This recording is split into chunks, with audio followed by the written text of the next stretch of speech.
so far, only 5 babies have hatched. We have these 3 babies right here. And if you remember the other day, I was so shocked that we had a black duckling born, because even though we have our crosses that have some mallard in them, they're all really light in color.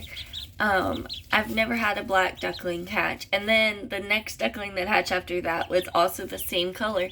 So these 2 I'm actually going to be saving just to kind of see how they feather out and what they look like. So it's a good example of how having Welsh Harlequin crosses, once you start crossing them, you get all sorts of colors out of your flock.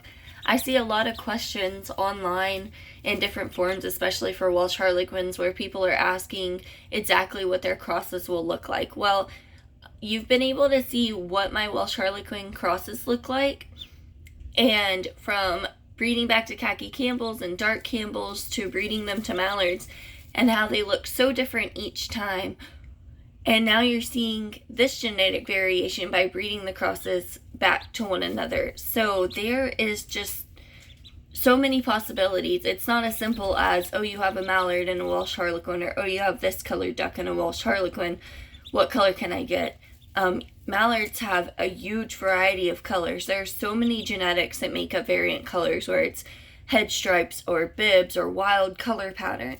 So it's just not that simple. And then I had 2 Welsh Harlequins from my Drake, Welsh Harlequin Drake and hens hatch. And according to their bill colors, they are, this one is a female and this one is a male. The females have a pinkish bill with a black tip, and the males have a dark color bill when they hatch. And that switches when they get older. The males will have a greenish bill and the females will have a dark colored bill if they're colored correctly.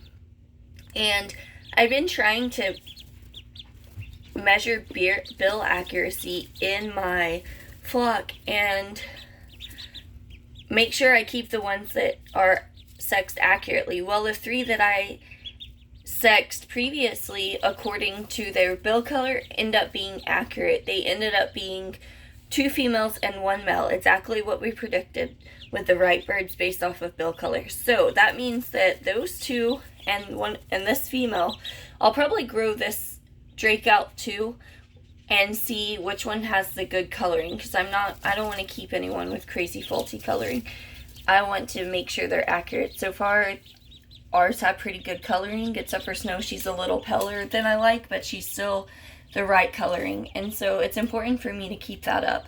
So I'll grow these out and see who has good coloring and right conformation and just keep those, but they all have correct bill color, so that's a good start. So hopefully we'll get some good birds and can start a really good flock out of these.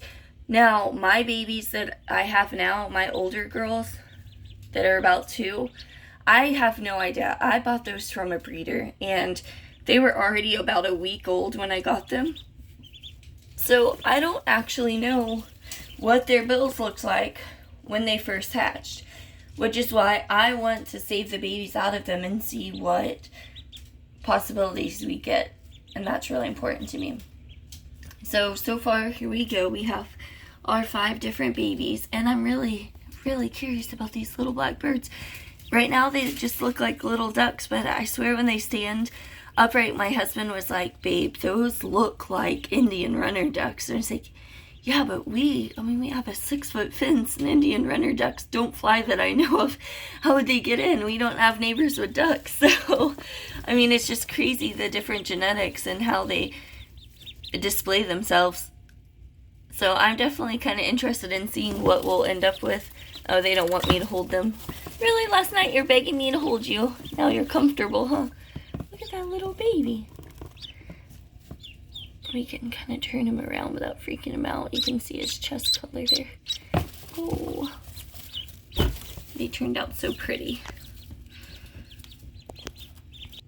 It's so funny. You can tell the first duckling that hatched, this middle black duckling in the middle, because it's so big compared to all the other ducklings. It's amazing how fast they start growing once they hatch. Now, this time I made sure not to use too high a feed when they were first starting out, because I did have a duck that had angel wing out of last hatch, so I kind of learned that's too much protein at one time. And so I kind of scaled it back and just used chick starter grower instead of the high protein duck feeder that you can grow ducklings out on. That's just too much. I think it makes their wing feathers develop way too fast, and then it causes the bones in their wing to twist because they can't support the weight of the feathers. And so that's what actually causes that.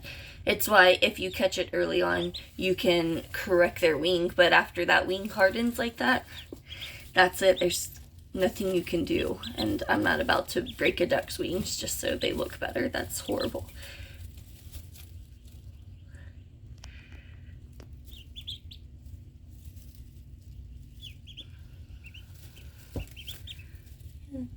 They're just enjoying cleaning each other's feathers off. So we have a ton more that have pipped, and one that's almost out of the egg. The top of the incubator's clear so you can see through. So I thought that we'd have more babies when I woke up this morning, but I was wrong. So probably by tonight we'll have a lot more babies, at least 5 or 6 hatching. We still have over 40 something eggs in the incubator ready to hatch. So we'll see how many come out and just the crazy colors that happened. But I just wanted to kind of give a quick update and show you some of these babies. I'm so impressed by them. They are so cute so far, and the colors are really cool. So thanks for watching these cute little babies with me.